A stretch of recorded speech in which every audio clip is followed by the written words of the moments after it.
Hey, everybody, it's Dave here and Darren over there. We're your two old bloggers. Been doing this well over 2 decades apiece, commenting publicly, writing, podcasts, now video, on your Minnesota Vikings. And we just went through another draft weekend where your Minnesota Vikings have selected a whole bunch of players, signed a whole bunch more as they construct the roster for 2024. In this episode, we're going to talk about those draft picks, both day 1 and day 3. We're going to talk about the UDFAs, and then we're going to give our final initial thoughts because there's a lot of data to process, and we'll get into that as the summer goes on. But as of right now, we're going to talk about all the smiles. Next on Two Old Bloggers. Let's rock!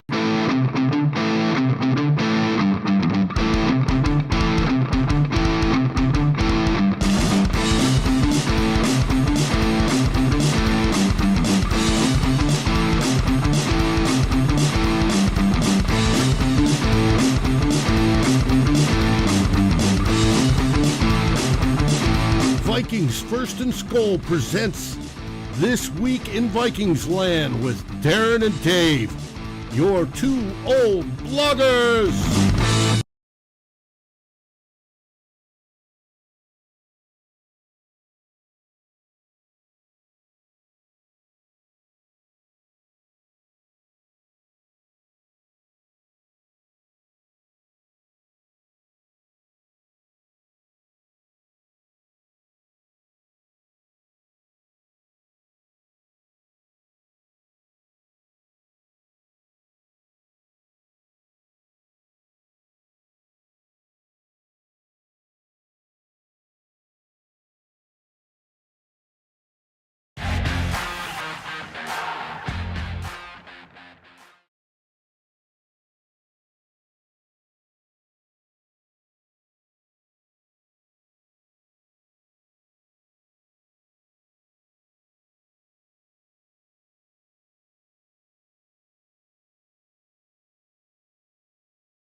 Thank you for letting us know we're muted. And we're back. I tried to remind Dave. Sorry about that. It's this one thing, and I still haven't figured it out. I haven't had time, really. But, Darren, what were you doing that you missed out on 12-plus hours of broadcast this week? I don't get paid enough to do that for 12-plus hours, Dave. Plus, the old wife would be very pleased with me if I was like, I got this draft show I'm going to do mostly for free, and I'm going to be stuck in my room for 6+ hours on Saturday. Okay. You got take care of the groceries and everything, honey. Yes. Take care of it all. Everybody should be starting to hear us by now. Please let us know. I took it off of mute. If you cannot hear us, let us know that too. You should be able to hear us by now. Yeah, Doc, the theme music comes through when we click to that rolling, but it knocks us off on the other side. I'll wait for a 5x5. Somebody, please respond. Can you hear us? Can you hear us? Yes, no? We'll find out. In the meantime,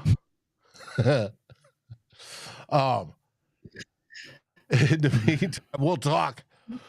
It was a busy last 3 days. I do want to thank everybody that came in and watched us over the 3 days. We did great. Yesterday was fantastic, and we had a great time experiencing the draft with all of you at once, and it was awesome.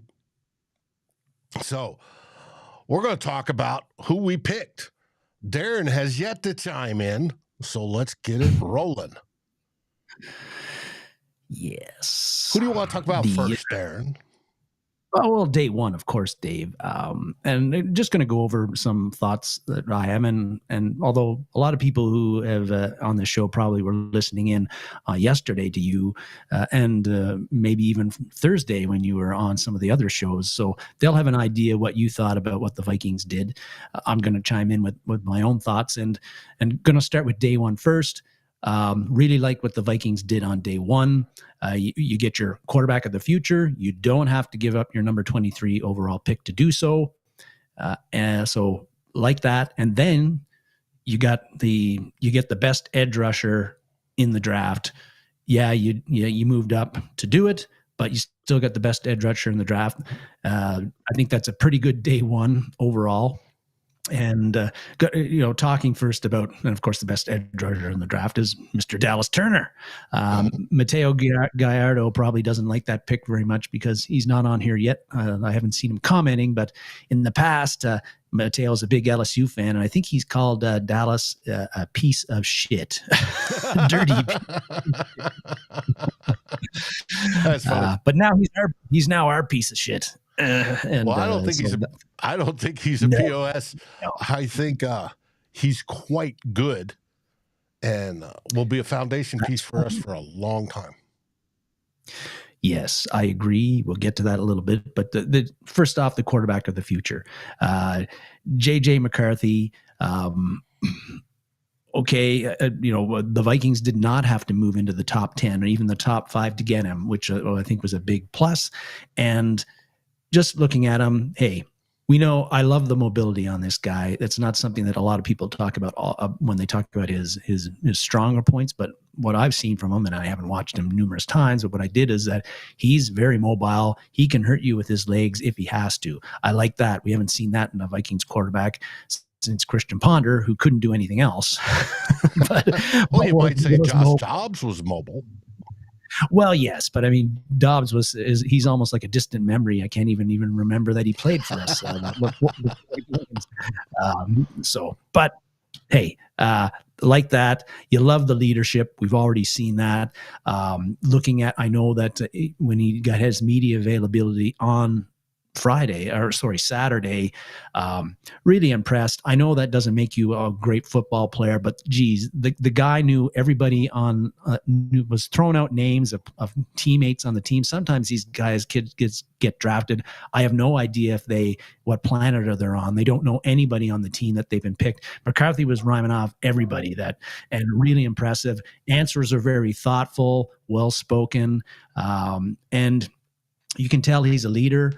Even in that media availability, we know that was in college, was very good on third downs, the money down. He can get it done on third down. In the championship game, semifinal against Alabama and against Washington, when Michigan offense needed a play to be made, he more than often than not made that play. I think that's something maybe you can't even teach, but he's got a knack for doing it. Only 21 years old, Dave, and he won't even turn 22 until January of 2025. So a lot of room to grow there, unlike some of the other quarterback prospects like Nix, Penix, who were like 29 years old going into the draft. So a lot to build on there. We know that there's concerns about the Penix pick. Yes. I'm sure we all do, even though I like Penix as a quarterback. But he may not start selection. Until he's 29 he's almost 30. Yeah. But we know that McCarthy there's going to be questions about the amount of volume that he had as a quarterback, and that he didn't get asked to throw enough at the pro level. And it's true. I checked his career college stats, and he only threw over 30 or more passes 5 times in 2+ years of starting, which is not a lot when you consider Penix and Nix were throwing over 30 that many times. Actually, their first 5 games of the 2023 season, they would have probably thrown that many each game. So that there's questions there, but he's always won. He's been highly accurate in the past couple of years when he's played. Again, the leadership, the ability to make plays on third down and other downs when it needs to be. He's young. He can get groomed. He seems to be in a great situation. So I am quite happy with who we selected, even though, yeah, sure, I would have maybe preferred Jaden Daniels, but we couldn't get Daniels. Like he got selected number 2. So to get McCarthy where we did, big win there. Like that a lot. Will it work out? Will it not? We'll see in 2 or 3 years. But right now, I have nothing to really, no qualms about what Kwesi adofo-mensah did, and no qualms about JJ McCarthy and being selected, and us having him now. Dallas Turner, I did not in 100 years or think that I'd be talking about Dallas Turner as a Viking today, but quite happy that I am. Again, we did give up a lot to get him.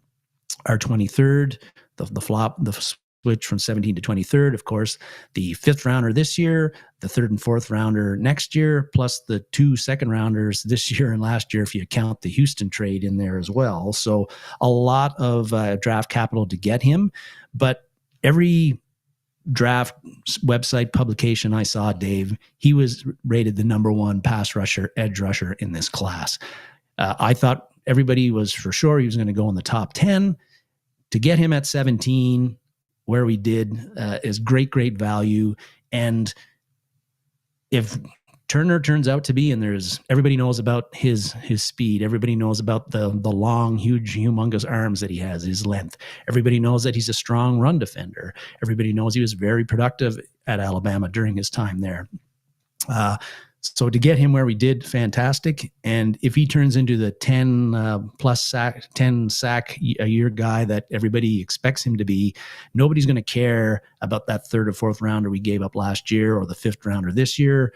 And if you look at a lot of the players, I just happened to look at last year's draft and players picked in those rounds, not a whole lot of strong performers in those rounds, Dave. So your chances, the Vikings only had 1 pick in the top 100 when they went into the draft. They ended up, with their wheeling and dealing, they ended up getting 2 picks in the top 20 in the draft. They gave up a lot to get it, but again, I am on board with this, even though the analytics say it was a huge loss for the Vikings, and the analytics departments in various places did not like the trade at all. But when you got a guy like Dallas Turner, who could be a foundational all-pro edge rusher for 8 to 10 years, I think that's the case where you throw the analytics and the spreadsheets out the window and go do what the Vikings did. And Kwesi adofo-mensah said basically the same thing. I got to throw off my Clark Kent glasses and sometimes, make that kind of pick. And that's what he did. And again, on board with it. So love that day one. Dave, interested to see what you think about what we did on day one. I think I know, but I'd like to hear it anyway. I love it. My favorite quarterback in the draft was JJ McCarthy. I wanted JJ McCarthy. Mm-hmm. I think he's got the leadership skills, the it factor, and comes from, he's 63-3 from high school on through college. He knows how to win. No, he does not have all that passing production because he didn't need to have that passing production. Now, what I find fascinating was that this week we hear that Jim Harbaugh sent one of his offensive gurus to study the Vikings film on how they did things over the last couple of years, and they implemented Kevin O'Connell's run pass option RPO style of offense for McCarthy. And with that, McCarthy has already seen it, and he ran it well at Michigan. That's going to be a benefit as well. The transition is going to go better. And I couldn't be happier with the pick. And the fact that it did not cost us that 23rd pick, which we thought it would. That was the whole preparation with the trade with Houston. And it didn't cost us that first round pick in 2025. I think the value is absolutely outstanding. The moving up from 11 to 10, I thought was necessary because the Jets, it was reported the Jets had already received more than one phone call, i.e. the Broncos and Sean Payton can suck it, and the Raiders had called. So we block them, get our guy that we want, and everybody is just happier than punch. It's causing smiles all around Vikings land because we didn't have a chance at May once New England decided they were going to stay there. Jaden Daniels, Washington was, almost 100% on that. We talked that from the beginning, that most likely they were going to pick him, and they did. And Caleb Williams, good luck to Caleb down in Chicago. If he succeeds, he'll be the first quarterback ever out of Chicago to do that. So I think we got our guy. That's going to, he may not be the cream of the crop, the most talented of all of them, but he's a winner, and he's got the talent. And yes, he can throw the ball. He works on a little bit of touch, works on a little bit of this, a little bit of that. I think he's going to be great.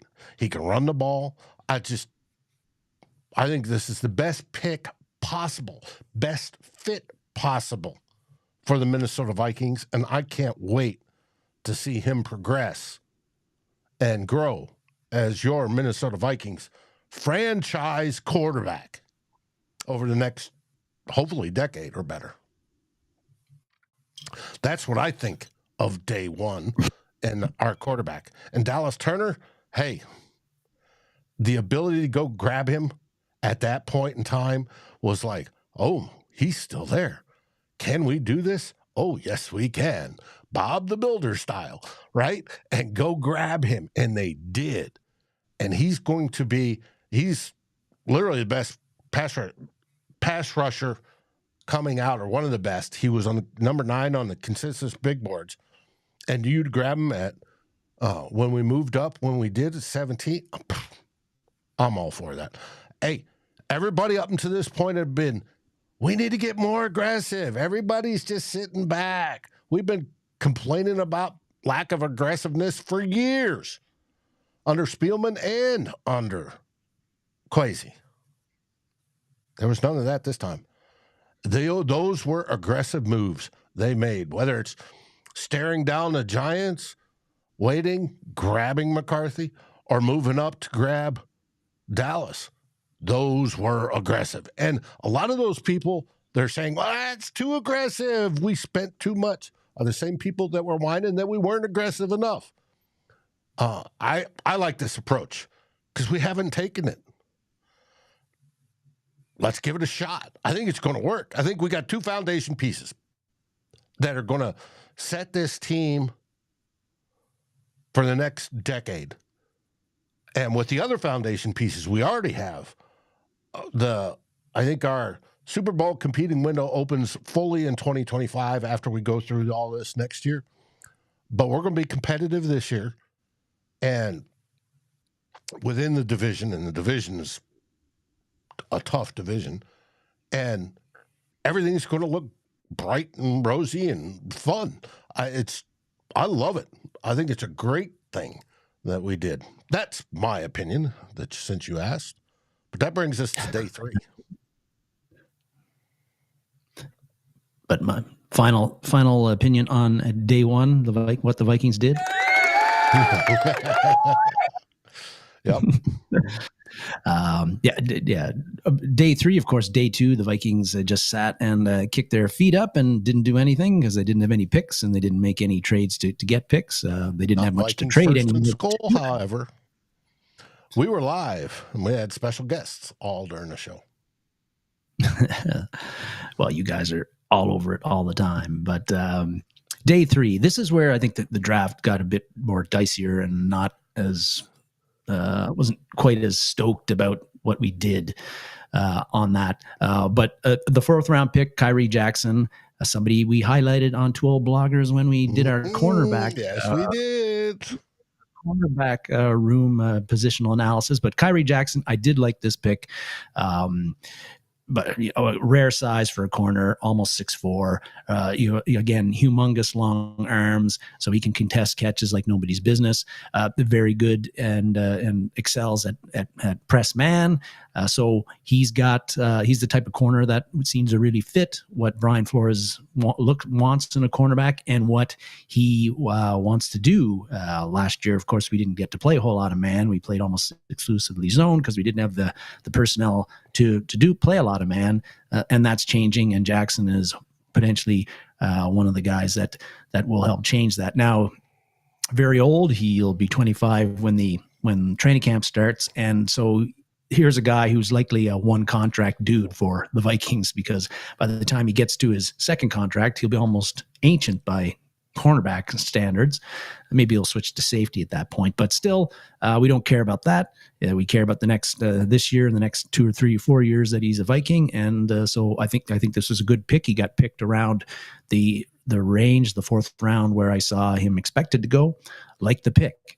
After that, the Walter Rouse pick, the offensive tackle from Oklahoma, on that one, not a lot of experience, but so what I had read about him was that he really struggles against speed rushers. Well, you're a tackle. That's not really a great great thing. I did hear Kwesi Adofo-Mensah saying he might kick in, move inside, meaning he would go be a guard. He's 6'6", so he'd be a humongous guard. But okay, but I don't know. Not.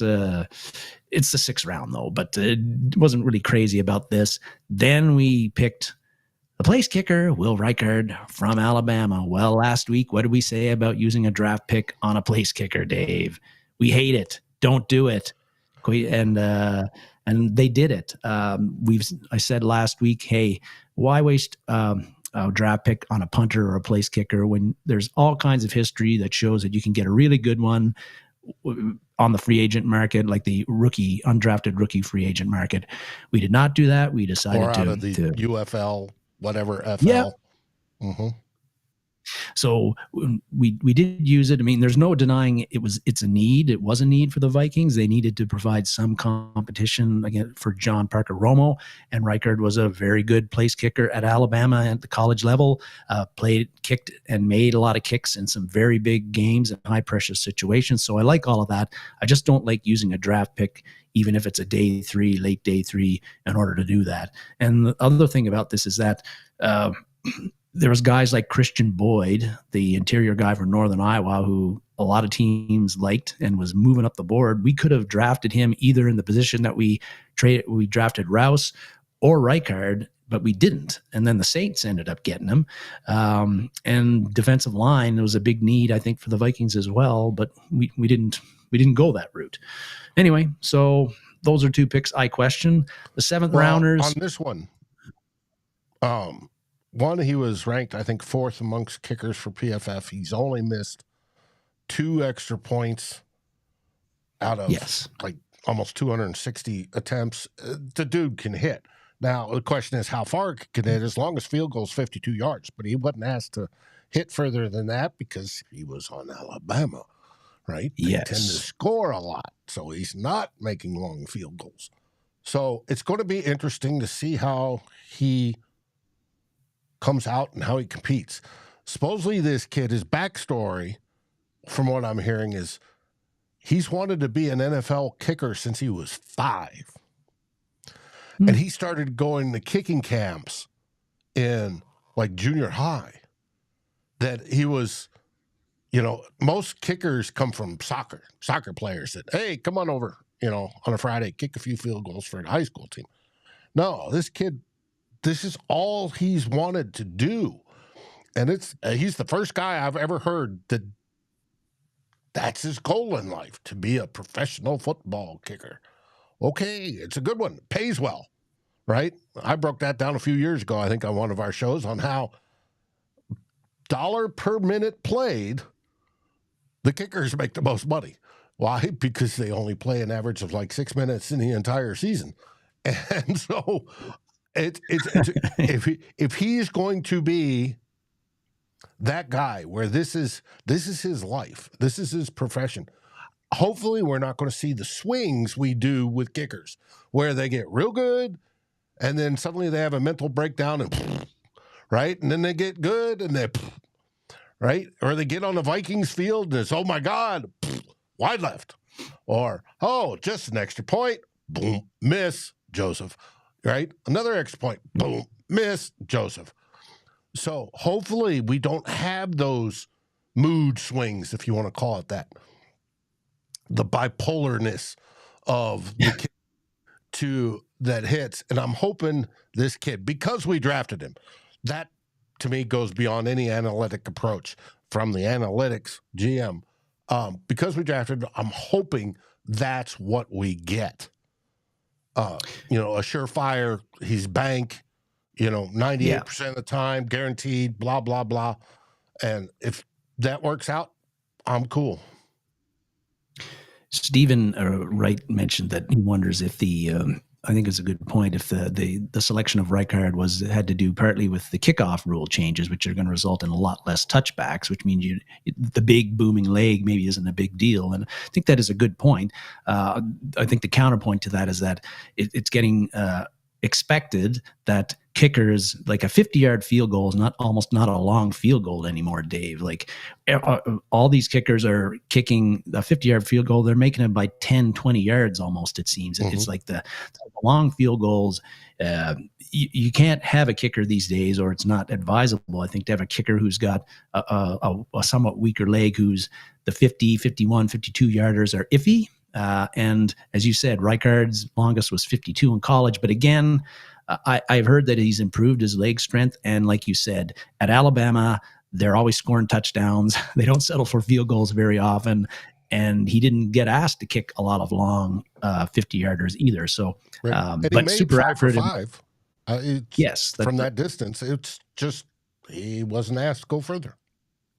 No, and super accurate with everything else that he was asked to kick, including extra points, which are also shorter in the college game than they are in the NFL level. So we got to keep that in mind as well. But I didn't like the pick, but I didn't. But anyway, if he turns out to be, Jason Tucker, well, yeah. And 6th round pick, right? Yes. Moving on, seventh round, the Michael Jurgens guy from Wake Forest. He wasn't on any of the prospects, draftable guys of any publication that I saw. Now I wasn't looking at 20 or 30 of them, but the ones I did wasn't anywhere. It wasn't mentioned at all. But former guy who started 3 years at center. He's got very versatile. 3 years at center, and then he switched to guard last year. Played at Wake Forest. Smart dude. And so got the versatility to going to be probably likely a guard or like a swing guy, kind of a guy who could either play center or guard if he makes the team. So there's potential there. Ryan Grigson, I was watching his press availability on the 7th rounders, and he said that they've been tracking this guy for 3 years at Wake Forest. So they had done their due diligence on him, and I'm sure tons of other offensive line prospects. So they believe in him. They think that he's got a chance to be a good player. Maybe he's a Joe Berger type of guy, diamond in the rough type guy. Dave, if you remember Joe Berger, he played at Michigan Tech, which doesn't even have a football program anymore. And he didn't make an impact right away at the NFL level, but he ended up being a pretty damn good offensive lineman, especially later in his career. He was like the best offensive lineman the Vikings had in the mid 2014, 15, 16, 17. So maybe Jurgens is one of those guys, but I like what I'd never heard Kwesi said about it in one of his post-draft deals. He was talking about him, how he had one scout bring up, because you got to see this film. And it was Jurgens as the center, because this guy can play center. And then another scout comes up, you got to see this film. And it was Jurgens, but it was his film as a guard. And I think the thinking at that point in time was, oh boy, he could play multiple positions, and they love players that play multiple positions. And he looks like a lineman. He looks the part. So we'll see. I hope he's competition for Brandel, for Bradbury, for whomever. Let him go in there and beat him out. I'm all for that.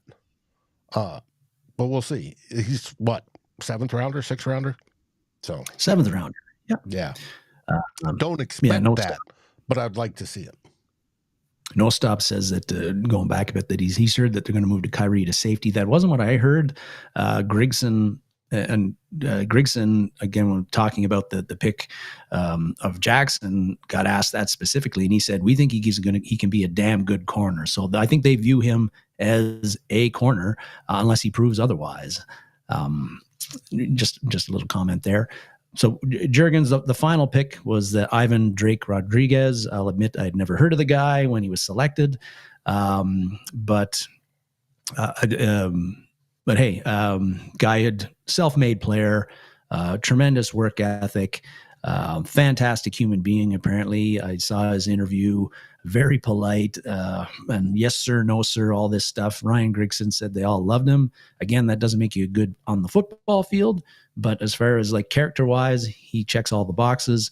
Relentless pass rusher, and I think Pro Football Focus said he was the best pass rusher at the FCS level that they had graded. Pro Football Focus blows it on a lot of these draft rankings, but that's what they said. But that's a stat counting thing, so yeah. That you can take that. He had so many pressures. They're marking it down. 6'1", somewhere between 280 and 300 pounds. So he's a bit undersized, but anyway, took a shot. I didn't. They did what they did. Both the pick of Jurgens and the pick of Ivan Drake Rodriguez. Again, I think fans are going to love Rodriguez as long as he's a Viking. But the Vikings could have got Jalen Harrell from Michigan instead of picking either of these guys. And Harrell is an edge rusher, played in Michigan, was a significant contributor of one of the best defense probably in the pro and college football last year. So I would have preferred they had gone after him than either of these guys who were picked before him. But again, it's a 7th round. You're throwing a lot of darts at this point. Sometimes you've got a blindfold on when you're throwing them.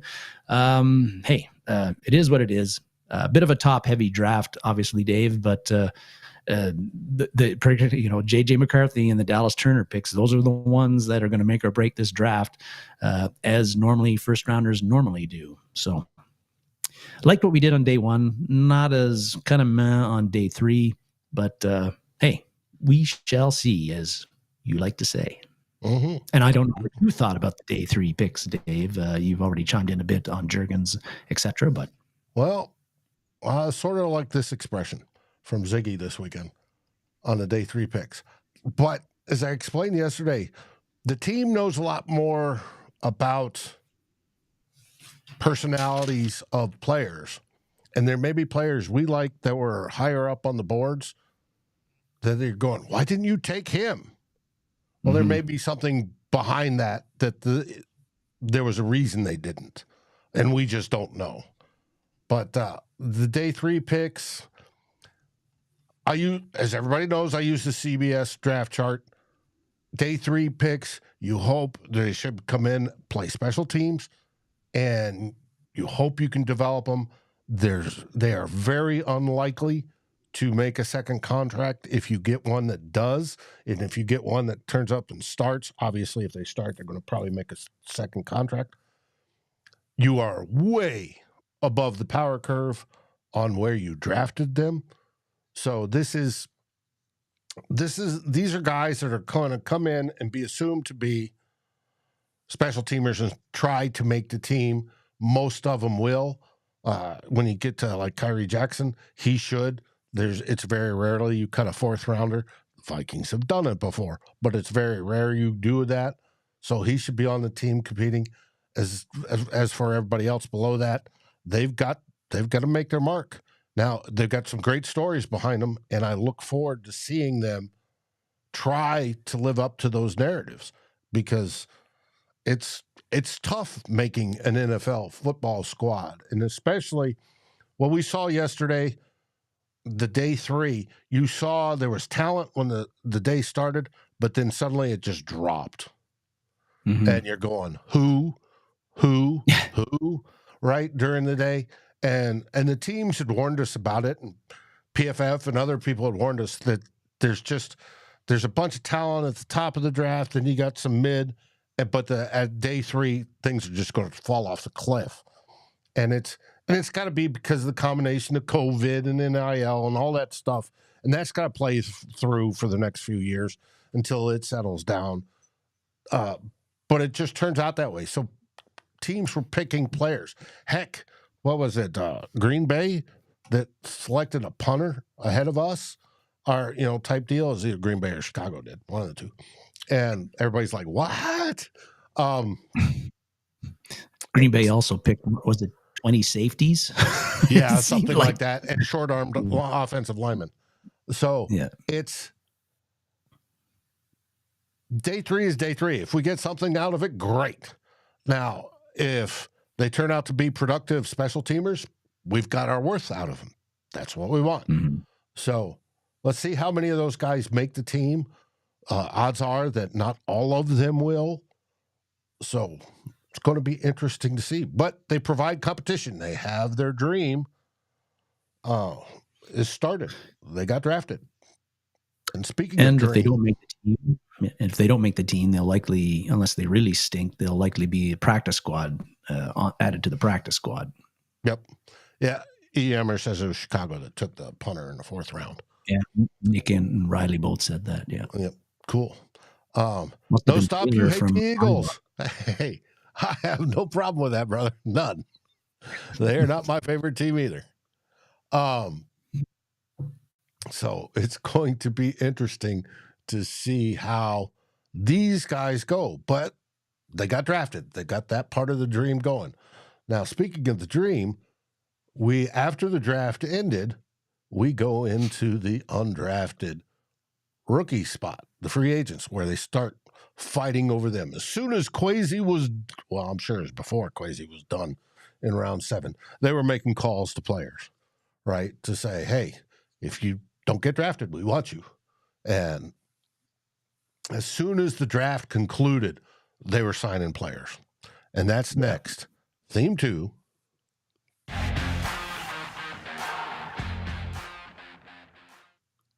What I call the UDFAs, undrafted free agents, and all that were signed. And boy, did we sign a lot. We did. How did G-Mac try to show up on time, eh? I'm just glad G-Mac's here. That's true. Yeah, I'm just giving it to him. The undrafted free agents, the UDFAs, as you say them. I actually liked a couple of these more than some of our picks on day 3, which have been mentioned. I think, thanks, Settling McCarthyism. You've been commenting nonstop, and I haven't had a chance to acknowledge you, but thanks for commenting. But yeah, and some of these guys have already been mentioned, but the 2 big ones that I like they're up there was Gabriel Murphy first from UCLA. The Vikings had brought him in for a top 30. Here's a guy who had 8 sacks last year at UCLA, is considered, a thick build, about 6'3", 260, 270 pounds, strong against the run, maybe not as sudden on the pass rush as you would like, but productive college player. I saw in the draft write-ups and previews that his grade was, he was expected to be drafted anywhere from the 4th to the 6th round. Didn't end up. But the one thing that was mentioned about him is that he doesn't have really long arms. He's got short arms for an edge rusher, and that might keep him off the draft boards of a lot of teams. And as it turned out, it kept him off of all 32 teams. He didn't get drafted at all. But hey, to get a guy who had that production, particularly last year at UCLA as a undrafted rookie free agent, I'm all in. And well worth taking a flyer and signing him if you didn't draft him. So I like this signing. Also like the Dwight McGlothern signing, who is the cornerback from Arkansas, also had been at LSU before that. 2+ years starter in the SEC, which is the best conference in college football. So played against a high level of competition, 6'2", so he's a big, one of those long corners, a little bit shorter than Jackson, but a tall corner that the teams typically like to have these days. I can play both press, man, and zone. I've heard conflicting accounts of which one he's better at, but still, a guy who was a starter multiple years at the SEC level, At corner is a position where we needed to add some competition to the cornerback room, and guys that can play press man. And yes, Nick, exactly. And so, again, well worth us getting him in and seeing what he can do. A lot of those other guys, people might know more better than me. The Knox kid, the tight end from South Carolina, here he's got a bit of promise. Some of those other guys had been brought in for top 30 visits. The Vikings had already seen them. Now, of course, with all of these, you want your next Ivan Pace Jr. That's the dream, right? Or Adam Thielen. I don't think that Murphy or McGlothern or any of those other dudes are going to quite have the impact that Pace Jr. did last year, because he was one of the best rookies in the NFL last year. But I think certainly Murphy and McGlothern, they have the best chances, I think, of being a Viking, a guy you can develop and having a chance to make an impact for the Vikings on the playing field, maybe not this year, but somewhere down the line. And with Murphy, I did actually read in a couple of cases where the write-up's saying where he could be a guy who could, from day one, he could be a rotational guy for you. And the Vikings need, again, just like cornerback, they needed more talent at edge. Yes. We signed Grenard. Yes, we signed Van Ginkel. Yes, we drafted Dallas Turner. But after that, there ain't a whole lot behind those guys. Yeah. So I'm bringing in Murphy, a guy who played at a high level and played well last year at UCLA. Even if he's got alligator arms, bring him in. Let's see what he can do. And again, hopefully we signed a bunch. Hopefully 1 or 2 or 3 of them make an impact on special teams or eventually become a rotational player or even maybe a starter like Ivan Pace Jr. That would be the dream. Mm-hmm. Big Rail and Dad, most UDFAs are busts. That's why they're UDFAs. They are. And those guys will be making up a fair portion of the practice squad as well for the Vikings come the end of the preseason. But, hey. Yep. And you got to fill a 90-man roster, and they're the ones that fill in those gaps. So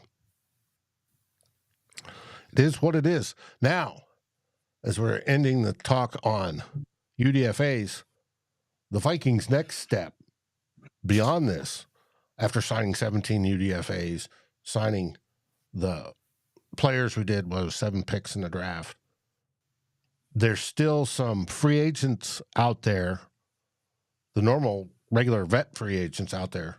So you may see something, 1 or 2 of those guys come on, and you may see an experienced interior lineman. You may see an experienced wide receiver. I know the pickings is a little slim, but you never know what you might find. So that may happen within the next 2 weeks. Just keep your eyes out for that. And that will fill out the 90. And then they'll start playing shuffle at the bottom end. So It's not that bad. And KFT says 90% of undrafted free agents don't even make it out of training camp. Yes, he's correct. So we'll find out. Well, that brings us to theme 3.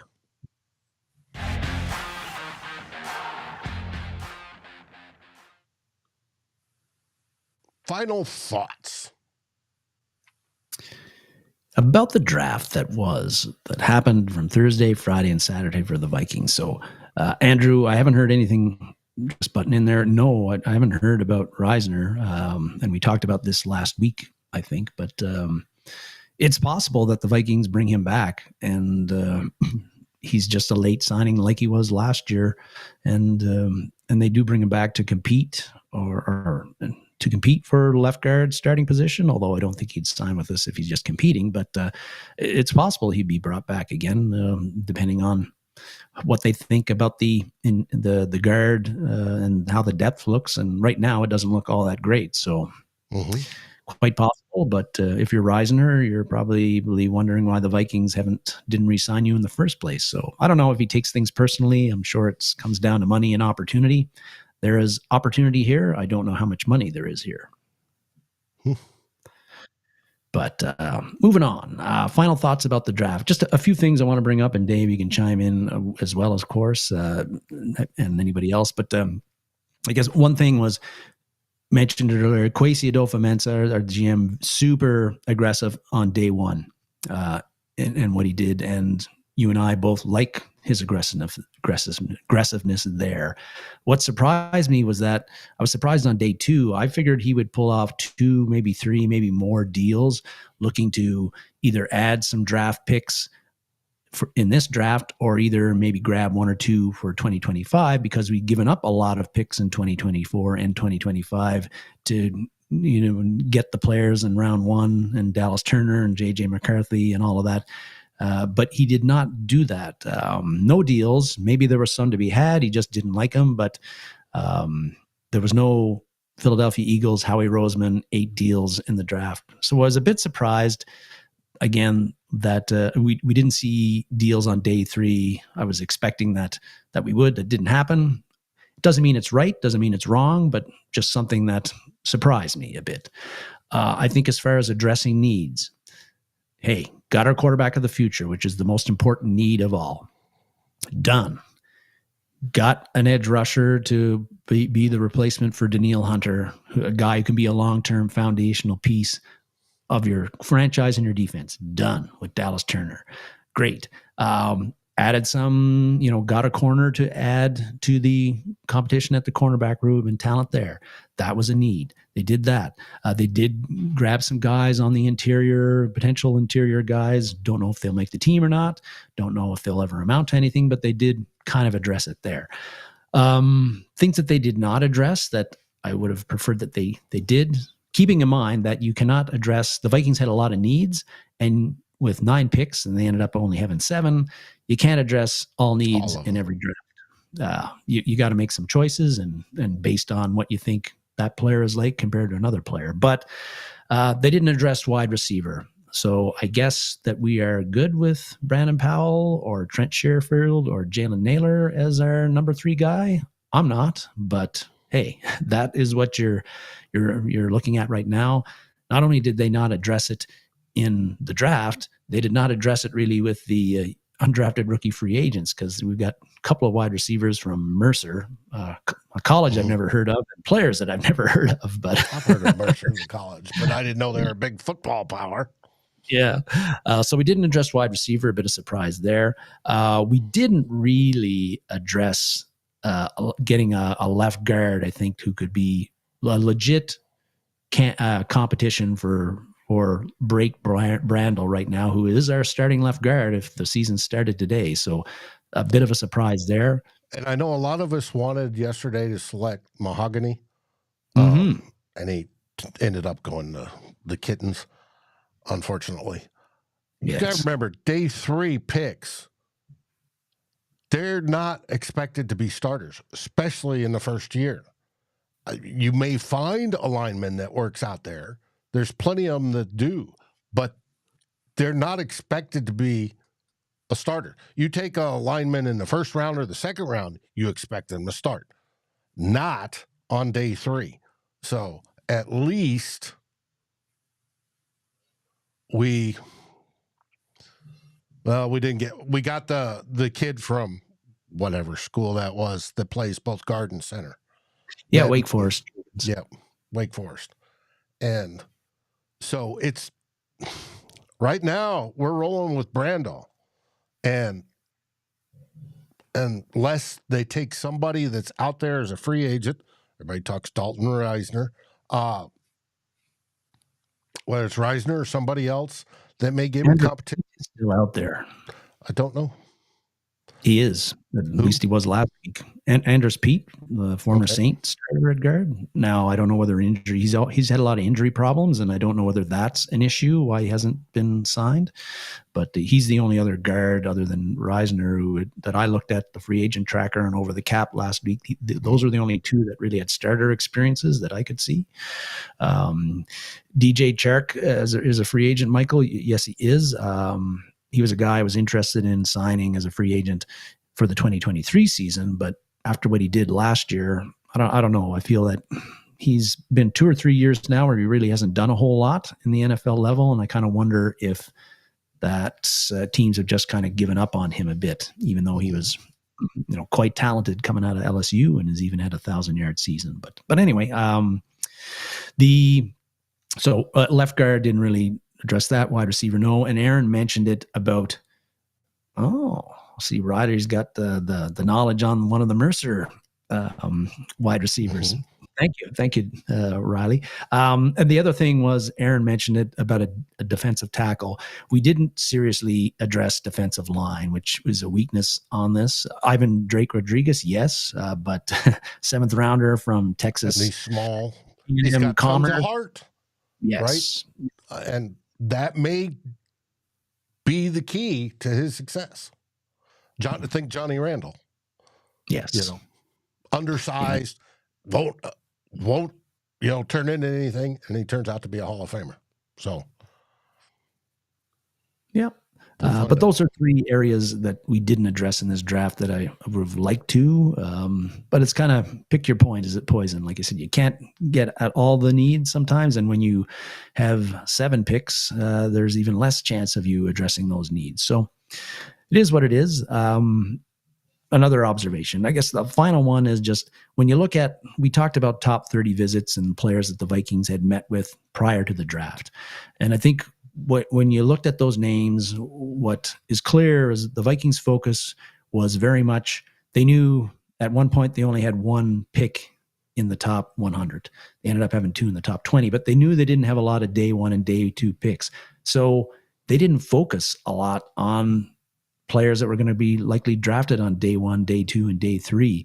The players that they brought in, that they eyeballed, got up and personal with, were a lot of guys that either weren't going to be drafted or were going to be drafted on day 3. And you've seen that in the players that they picked, whether it's Khyree Jackson or some of the guys that they signed as undrafted rookie free agents, that they knew where they had the draft capital and they knew where they'd be able to get players. And so they really focused on the lesser known names, the guys that, again, we're going to get picked later on in the draft, as opposed to bringing in a lot of the blue chippers. So a little bit of good to have that awareness, I guess. Final thing, want to throw it out here. We might probably at the end of the show, but Dave, I'm going to want to get your take on this, and anybody else here who's still in the chat. We still got lots of people doing it.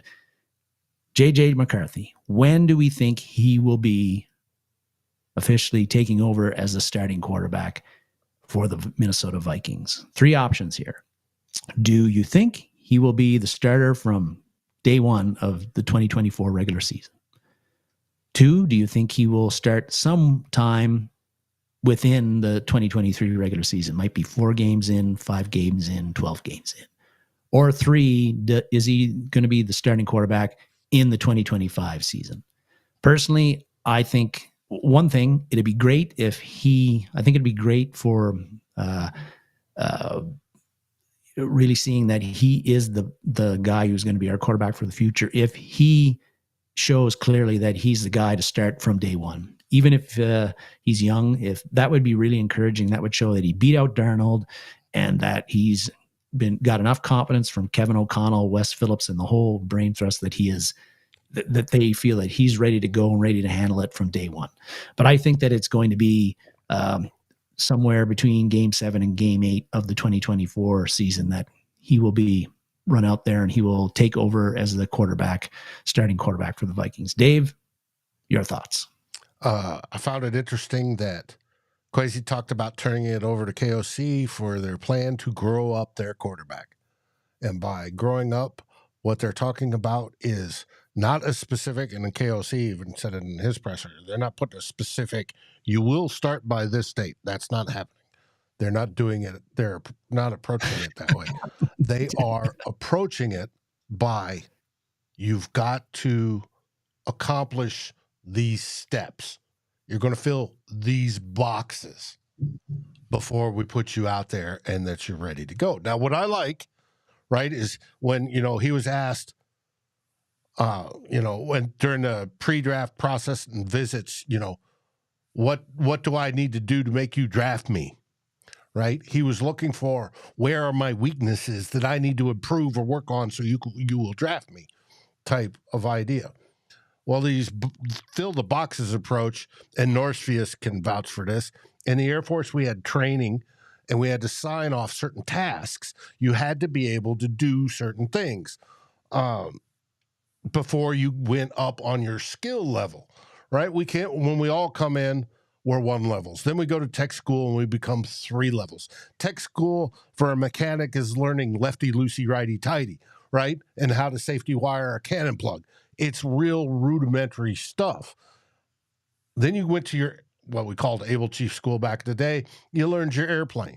And from there, you're learning the basics. You go through the basics of what it took to become a 5 level.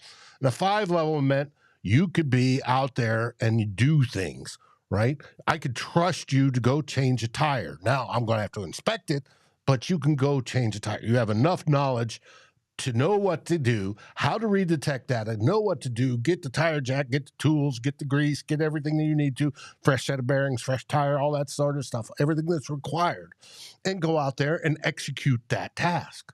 Well, this is exactly what Coach O'Connell and Coach McCown are going to do.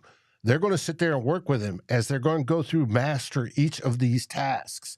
You need to master this. First off, under center, we want you to do this and this. When you drop back, we want you to, here's the set of drop backs we want you to use. 3-step, 5-step, whatever it is. We want you to look and we want you to learn. When you're in this particular play, I need you looking over here, reading left to right, right to left, back to front, front to back, whatever it is. They are going to go through, and once he starts to master those, and he gets to a certain point, and it's going to be, all right, at this point, you're the starter. You have reached that 5 level deal. Now we're going to take you from that, and what is in the Air Force, to a 7 level, where you're a supervisor, right? Where you're now the one doing the inspecting and signing off and doing all the other stuff. We're going to build on those skills even more. And then beyond that, you go to 9 level, and then you're an absolute master at all. And we want to take you there. And that's, I think, the approach of training that they are going to do with him. They're going to step him up. Here's your basic stuff. Here, we're going to get more in depth. Here, we're going to do this. And as you master each one, there's a level where it's, we're putting you on the field, buddy. Yeah. Let's rock and roll. We're going to Super Bowl. And that's the approach they're going to do. And I think that's going to, 1, pay dividends, because I think it works. It's a proven system. But 2, Mary says you can't send them out too early. With that system, you're not going out too early, right? Because you haven't completed. You're only going once you reach a certain level. Now, you ask me, what's the timing on that? No idea. It could be week 1. He could move through that. He may have enough motivation within himself, which I doubt. I don't doubt his motivation, but enough skill to learn that and get it close enough that he may overtake Sam Darnold. Now, Sam Darnold was a round 1 pick, as we all know. Now, most of his success, people have said, was based on the receivers he had, whereas that's not quite the case with McCarthy. But it's going to be interesting. And Darnold's going to be in the same sort of process. He's got to be able to master those same tasks. He's expected to do it quicker because he's been in the league. And he's the default because he's been in the league. He will start no matter what if JJ isn't ready. But as soon as JJ is ready, JJ's going in. You said week 1, middle of the season, or next year. I'm betting it's this season.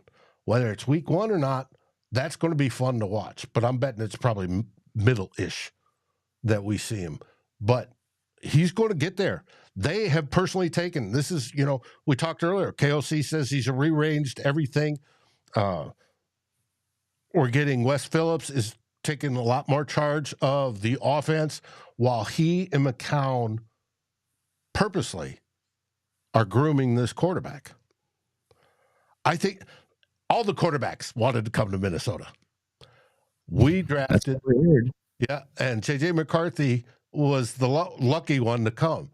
And I think out of the bunch, he wanted it the most. And, Coach Harbaugh talked about, hey, J.J.'s saying he wants to go here. So I'm happy for it. I think it's the best place. And with using the KOC parts of his offense the last 2 years, I think it's going to be a great fit. Because he's already there. I think I'm excited for it because I see it as literally our first chance at a franchise quarterback since Culpepper. Teddy is the what if because, he was coming up, but his knee literally exploded. And the real true franchise quarterback was Sir Francis. So I think this is where the Vikings fans are going to see something they haven't seen literally since Dante for his brief time or Sir Francis before that. So I can't wait for that approach to pay dividends, and I think it will. Because it's not only going to make McCarthy, it's going to make KOC, and it's going to make McCown. Because if it's successful, KOC becomes a great, head coach, right? Yes. And he wants to do that. If it's successful for McNown then gets thrown into the head coach talk about going on in someplace else. So it's going to benefit all three of those guys, and I think they all three want it, and I think it's the best approach possible. And like I said, whether it's week 1, I doubt it. I'd like to see that. That would be impressive. But I'm betting it's within this season we see him play.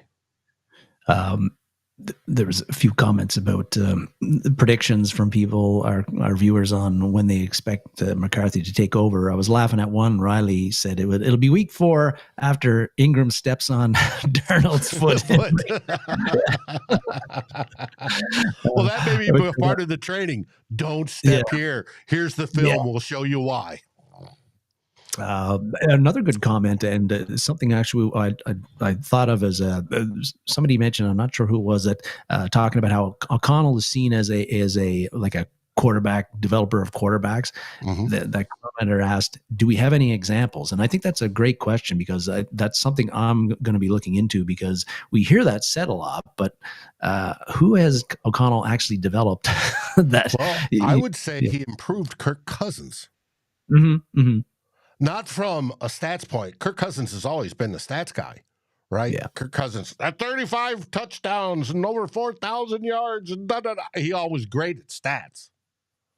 But it was after Kevin O'Connell got with him that he got him to not vapor lock, as I called it, when things went wrong. He got him to make better decisions, to be more comfortable, to trust throwing into traffic, especially to JJ.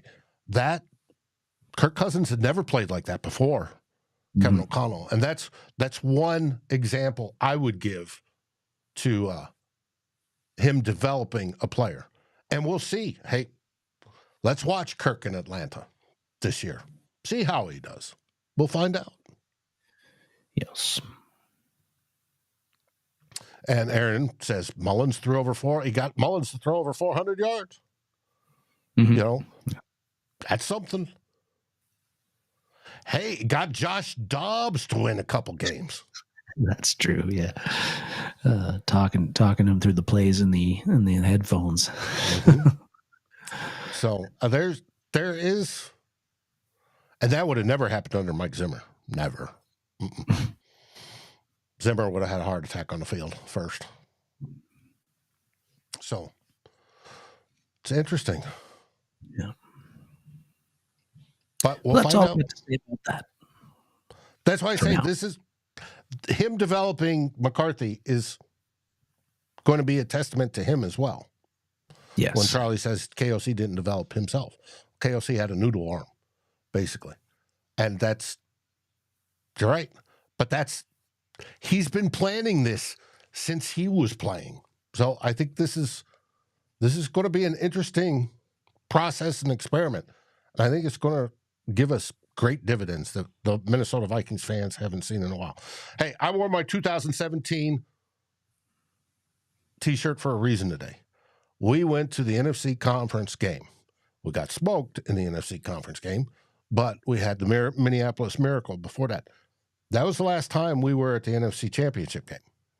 I fully expect with Kevin O'Connell and J.J. McCarthy and the team that we're building, I don't expect it this year, but probably starting in 2025, that we are going to be in a lot of those NFC Championship games competing to go to the Super Bowl. We usually do it once every 9 years, I think is the average. I think that's going to increase coming forward.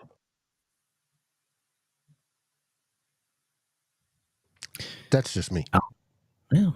Alfred's bullish. Alfred is bullish on JJ McCarthy in the comments.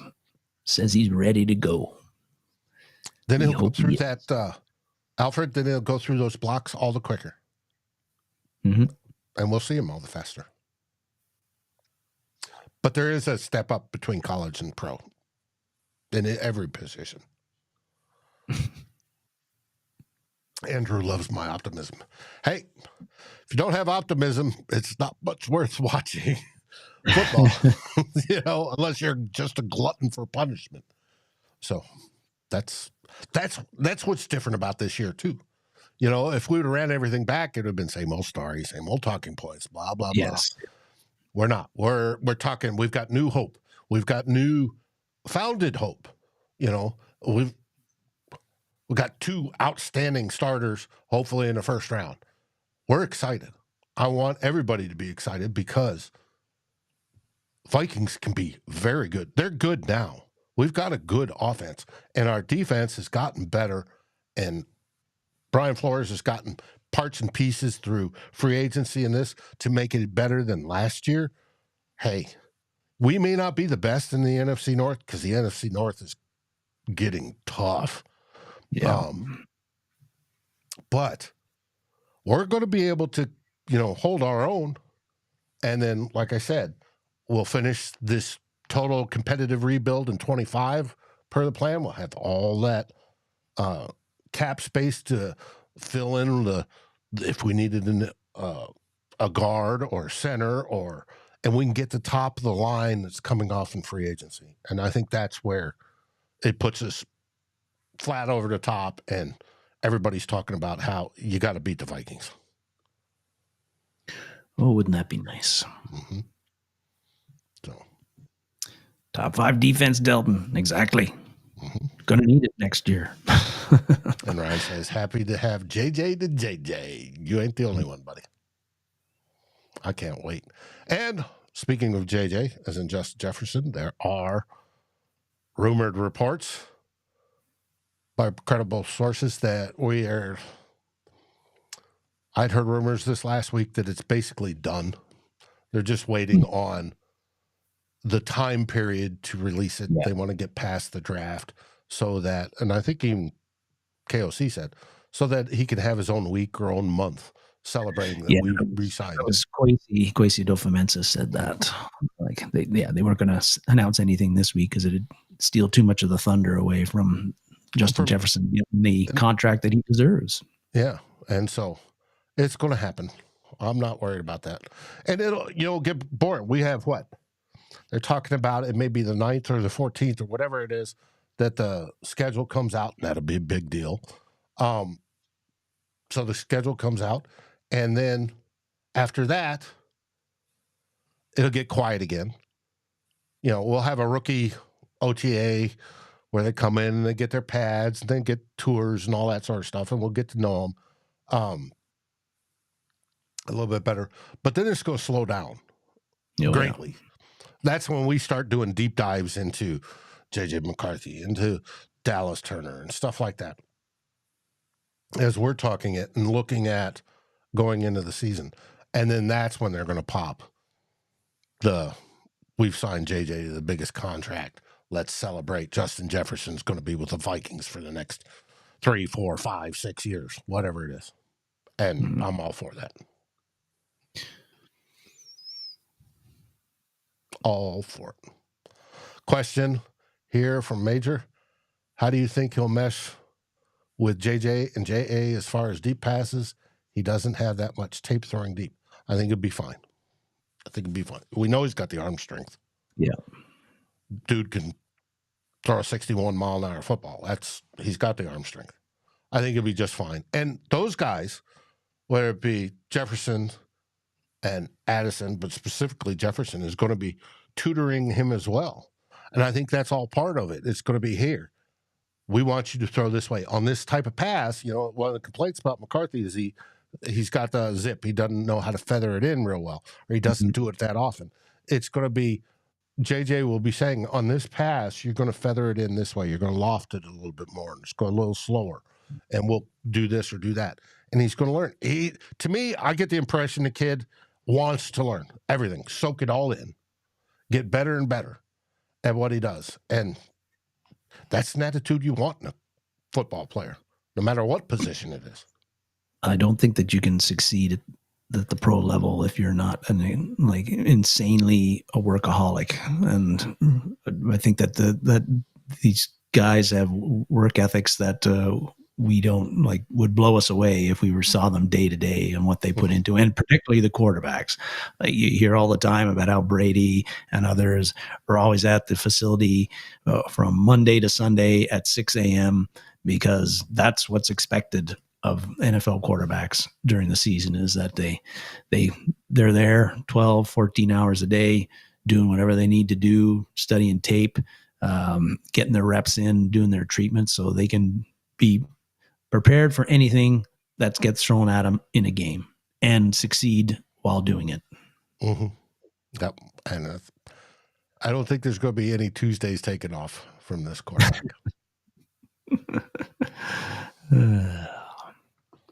So that's it, folks. That's our initial impression of the draft.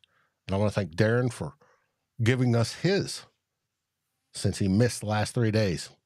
Poke. Well, I just hope I didn't bore people too much. We had a lot of people commenting and sticking with it from the start to the finish. So thank you, everybody, for your participation and checking out. So yes, thank everybody for watching. Thank you for watching Vikings First and SKOL as a whole. Tomorrow we're going to have the Real Forno show at our normal time. I'm sure Tyler's going to be starting to review this. He's been doing a ton of writing. Not only was he on the shows, he's banging out article after article, and it's going to be interesting to see what he says. Then Wednesday we'll have Real Forno again at 6 p.m., but at 4 o'clock p.m., I'm not hosting. I believe it's the Bleachers Speakers crowd. They're hosting the NFC North Roundup show, who will be king, and it's going to be fire. It is absolutely going to be lit. We're going to talk about how well Chicago did. We're going to ask Pay why in the heck did he draft a punter in the 4th round. We're going to be picking on the Green Bay Packers and their short arm offensive linemen they like. We're going to be talking about how well the Detroit Lions did, unfortunately, because they looks like they killed the draft, and much more. It's going to be absolutely fire. So I suggest Bleachers to Speakers at 4 o'clock Wednesday afternoon. You'll find us there, and you can watch us as we talk about the draft as a division as well. So, Jose, yes, we need a wide receiver 3, and we talked about that today. Who it's going to be, don't know. Hopefully Jalen Naylor stays healthy, but we'll find out. Yes. GMAC, hopefully Tuesday is off. I could use a day off. I've done nothing but broadcast for over a week, so it would be nice. But until then, what do we say, Darren? We say SKOL Vikings, baby. SKOL Vikings.